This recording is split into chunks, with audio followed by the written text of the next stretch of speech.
Hi guys, and welcome back to the channel.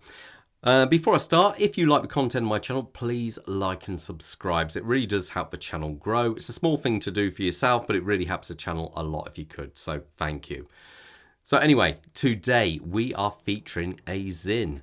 Now this one here is the Sinn 103 DIAPAL, which this one is pretty well top of the pecking order when it comes to the 103 range, with exception, say, of the titanium model of this.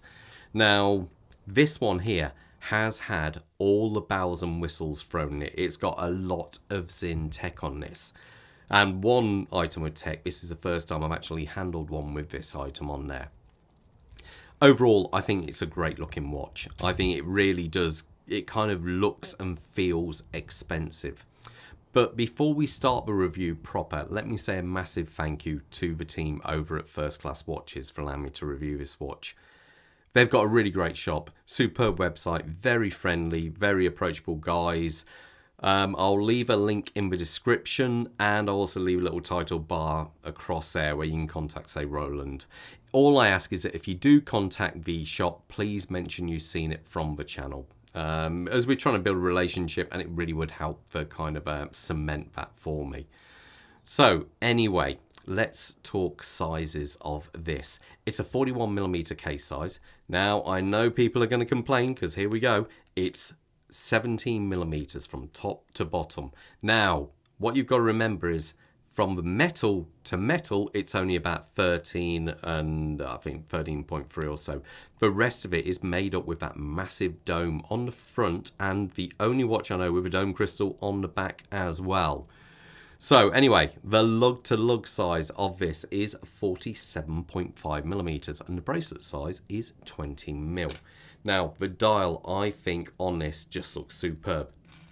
Even though there's kind of a lot going on, it's so quick and easy to glance for time. The reason being is you have these really nice white syringe hands from Sinn. They really do pop from the dial, enabling you to read the time at a glance. Now, these hands, as to the loom pip and all the hour mark and so forth, really do glow. There's a really good bit of loom on this watch, I find. Now, the other bits of information that are on this dial, you have the date window over here at 3 o'clock. I do like the fact that it's just the date and not the day, as I feel it's a little less, looks less kind of cluttered than, say, if I was to offer it up with one with day date. So I do kind of like that on there.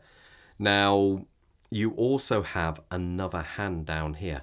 Now this hand is for the GMT function, as this will allow you to read 2 time zones.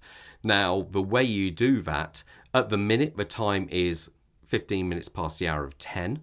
Now all you do is negate that hour hand. So it will actually be 15 minutes past and you'd go 1900 hours there. So that's how you work it out as it goes around there. You substitute 1 hour hand for another.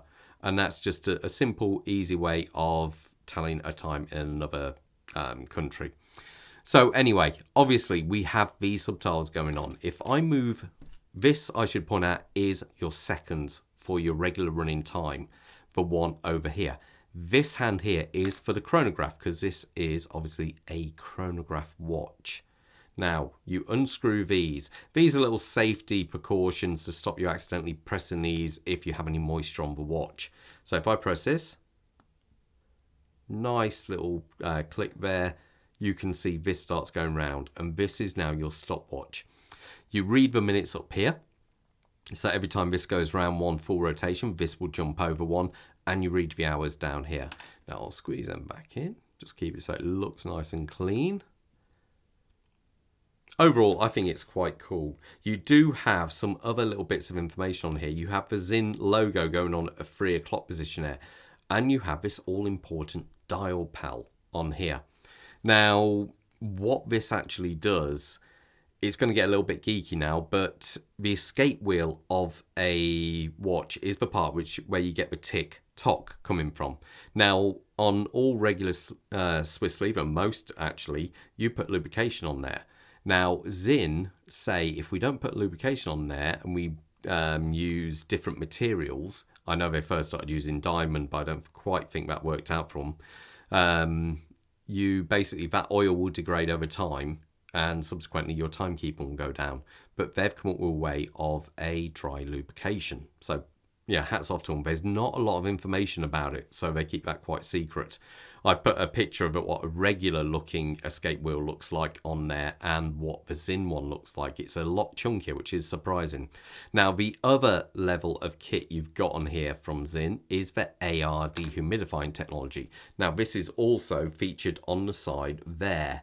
Now, that little blue capsule is copper sulfite crystals, and that absorbs any moisture which might be in the watch. And basically you need better seals for this, and they put a nut gas in there. So basically you shouldn't get this watch fog up in any way, shape or form. Now I know you're going to get people who say I've never seen that happen, but one of my subscribers only a few weeks ago actually had this happen with a brand new night watch, I believe it was. I'll drop a little picture in now so you can actually see it. But yeah, this shouldn't allow that to happen. Now let's hear the reset of this as I unscrew this. So, very nice subtle click, quick reset, bang, straight back, rock solid, that's good. So, screw them back in. Now, as we come past this, we have this really nicely domed sapphire crystal with AR coating on it. As you can see, it does give that real nice bit of magnification as you look from the side. I think it looks great. Now, bezel action, let's have a listen. That's quite nice. Is there back play? Let's have a feel. No. No. That's actually quite good. We've got a 60 click bezel there, bi-directional, so it can spin either counterclockwise or clockwise. Does it line up? There you go. Lines up perfectly. And this is what you call a countdown bezel. So you got the count, you can actually line that up and it counts down as it gets to 0. So anyway, I believe it looks like an aluminium insert on that. It almost looks faded. I really like the look of that. I do love the contrasting sort of like heavily polished. Then you have this kind of matte finish, heavy polish. It just looks really, really good. Another little bit of Sinn tech, as you can see, are these screws in here. That actually means the bezel is locked in against a ring. Makes it more secure, but also when you need to take it off, you just back off these screws. Don't remove them all the way. And it means it's a more elegant way of actually removing that bezel. Now, when it comes to the actual case, this is kind of standard fare from Sinn. This is their, I think this even, it looks very similar to the 104 case, which as you can see there. So I dare say that could actually be a 104 case, which they've drilled in there. And it's just simple. Nice bit of curvature to it. Means it sits on the wrist very nice. So over this side, obviously we have the Sinn logo on the crown there. Now these two pushers, as I say, are secured in. This is a screw down crown. We have big crown guards on there. Not so much that you need it when you've got a chronograph on there, but it still looks in keeping. Now this does have 200 meters of water resistance to it. So it's a real solid all-round watch, this one, I find. Now on the back there, what's really nice is we have a column wheel on the back. That's that blue thing there. Now this is kind of next level stuff for watchmaking and chronograph. It's just a little bit of a more I'm going to say elegant again way of doing it rather than using cams. It gives you a more regular feel each time you press the pusher. We also have blued screws going on this. The actual movement, I put it on the time graph, I think it was coming out plus 4 seconds. So still within chronometer specs, and basically the actual movement is what's called an LJP 8000. Now, it's a little bit different to what's in the other 103s, and I believe this is because it does have that column wheel on there. 28 joules power reserve. I've struggled to find a true power reserve this watch. It could be anywhere from 45 to even up to 60 hours. So, but I would probably guess around about 45, 50. And it is just a real beastie of a watch because you've also got the GMT on there, which I think this is a real solid watch. Other little bits of tech are the oils which are found in this. The lubrication for this watch can manage to go all the way down to minus 45 to plus 80 and still give good time reading.